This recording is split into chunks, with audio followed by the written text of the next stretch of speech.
warahmatullahi wabarakatuh. Untuk video kali ini saya akan membahas tentang perang sektor moneter di Indonesia. Yang kedua, perkembangan uang primer dan uang beredar. Berikut penjelasannya. Perkembangan inflasi di Indonesia. Perkembangan yang berulang menimpa perekonomian kita mencapai puncak dengan 3 angka pada masa 100 menteri dan memberikan gambaran klasik dengan berlakunya teori kuantitas uang. Pada masa Orde Baru, inflasi memasuki alam baru akibat langkah-langkah positif yang diambil pemerintah untuk mengatasinya. Sejak akhir tahun 1980-an, tingkat inflasi rata-rata per tahun di Indonesia mulai tinggi lagi, walaupun belum pernah mencapai sampai di atas 10,0%. Selama periode 1993 sampai 1995, laju inflasi sebagai berikut: 9,8% 1993, 9,2% pada tahun 1994, 8,6% tahun 1995.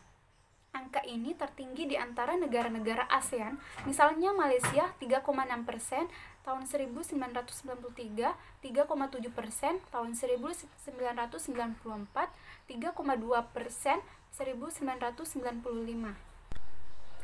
Laju inflasi selama periode 1997 sampai 2002 sebagai berikut: 11,1% tahun 1997, 77,6% tahun 1998, 2,0% tahun 1999.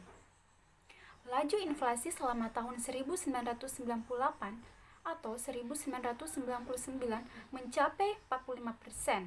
Meningkatnya tekanan harga terutama berasal dari sisi penawaran sebagai akibat depresiasi rupiah yang sangat tajam pada tahun 1997 atau 1998. 2. Kebijakan dan tindakan mengendalikan inflasi. Bank Indonesia telah menempuh berbagai upaya untuk mencapai sasaran inflasi. 1. Menyerap kelebihan likuiditas. 2. Melakukan sterilisasi valuta asing. 3. Mengurangi ekspektasi inflasi yang tinggi. Materi kedua, perkembangan uang primer dan uang beredar. 1. Peranan uang dalam perekonomian. Fungsi dasar uang.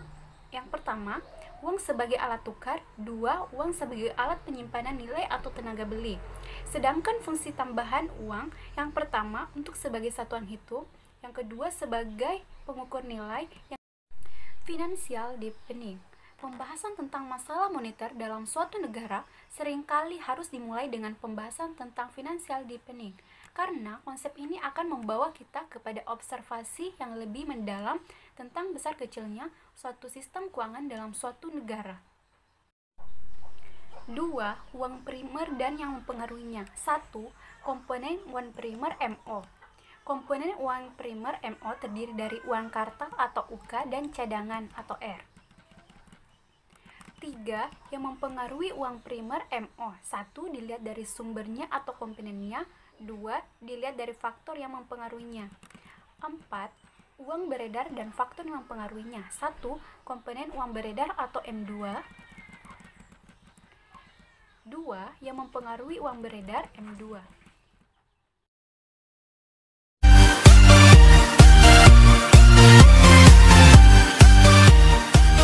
Selanjutnya, bagian C yaitu peran sektor di Indonesia.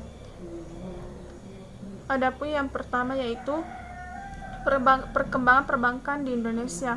Yang bagian pertama yaitu perbankan sebelum dan sesudah Paktos 1988.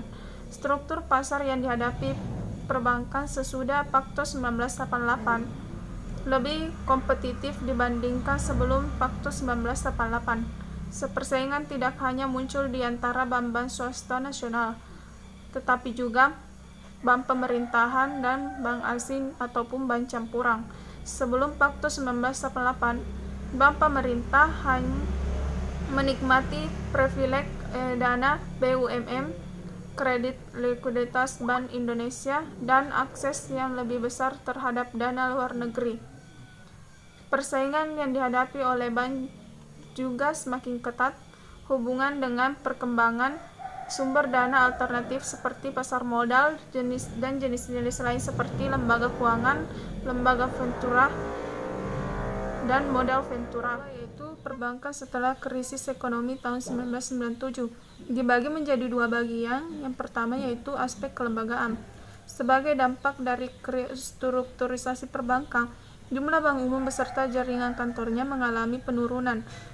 Pada akhir tahun 1999, jumlah bank yang beroperasi adalah 164 bank, menurun cukup drastis dari 208 bank tahun sebelumnya. Yang kedua yaitu kegiatan usaha bank, terdiri dari dua bagian yaitu penghimpun dana pihak ketiga dan kredit perbankan. Bagian kedua, kebijakan perbankan sesudah krisis ekonomi 1997. Yang pertama, program penyehatan perbankan. Program ini adalah kebijakan yang ditujukan untuk mengatasi berbagai permasalahan yang dihadapi oleh perbankan karena krisis, yang terdiri dari program penjamin pemerintah, program rekapitalisasi perbankan, dan program restrukturisasi kredit. Yang kedua yaitu pemantapan ketahanan sistem perbankan. Program ini untuk membantu kembali sistem perbankan yang sehat dan kuat untuk mencegah terjadinya krisis pemasaran yang akan datang. Yang pertama yaitu perbaikan infrastruktur perbankan. Langkah perbaikan infrastruktur perbankan diwujudkan dalam bentuk upaya pengembangan BPR, pengembangan bank syariah, dan rencana pembentukan lembaga penjamin simpanan. Yang kedua yaitu penyempurnaan ketentuan dan pemantapan pengawasan. Pendekatan dalam pengawasan bank lebih ditekankan pada penekanan peraturan dan penyempurnaan metode pengawasan dan menitikberatkan pada identifikasi risiko yang dihadapi. Di samping itu dilakukan juga tata kerja dan peningkatan kompetensi yang integritas pengawas bank. Bagian D yaitu instrumen dan analisis kebijakan moneter. Yang pertama yaitu instrumen yang bersifat kuantitatif. Tujuannya agar bank-bank umum membatasi diri dalam memberikan pemberian kredit dan dapat menekan jumlah uang yang beredar, antara lain yang pertama yaitu operasi pasar terbuka atau OPT. Yang kedua, penentuan cadangan wajib minimum. Yang ketiga, penentuan kewajiban penyediaan modal minimum. Adapun bagian kedua yaitu instrumen yang bersifat kualitatif. Tujuan agar bank-bank lebih selektif dalam memberikan kredit yang dilakukan adalah yang pertama, pengawasan kredit selektif, yang kedua, bujukan moral, yang ketiga, kebijakan atau sasaran tunggal laju inflasi. Materi selanjutnya itu tentang peran pasar modal dalam perekonomian Indonesia. Yang pertama itu perkembangan pasar modal. Adapun yang pertama itu membaiknya ekspektasi peserta pasar atas proyek-proyek perekonomian domestik. Menurutnya, suku bunga perbankan memberikan dampak positif terhadap perkembangan pasar modal dalam tahun 1998. Terus yang kedua itu jumlah atau saham selama perdagangan di BIJ selama tahun 1999 mencapai 178,7 miliar lembar dibandingkan pada tahun 1998 sebanyak 91,7 miliar. Artinya di sini ada peningkatan 94,9%. Terus yang ketiga itu tentang nilai kapasitas pasar pada BIJ juga meningkat dari 175,7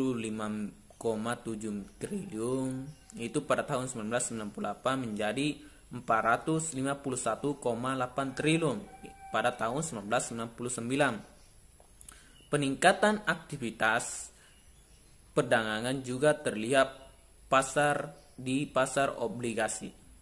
Pada saat kondisi perbankan belum sepenuhnya alternatif, sumber obligasi menjadi alternatif sumber perdagangan yang menarik.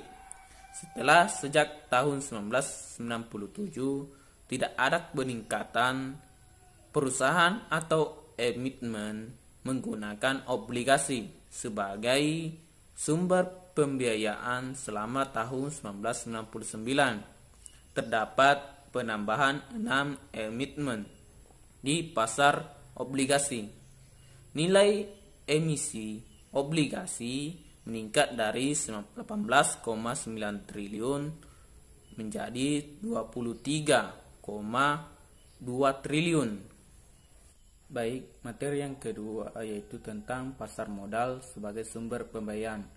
Pasar modal merupakan alternatif sebagai sumber pembiayaan di samping kredit bank. Kalau kita bandingkan antara kredit bank dengan saham, itu memiliki kekurangan dan kelebihan masing-masing. Yang kedua itu total pembiayaan antara kredit bank ditambah dengan pasar modal berturut-turut dari tahun 1997 dan 90 sampai 1968 itu memiliki nilai rata-rata porsi sebanyak 25,5%.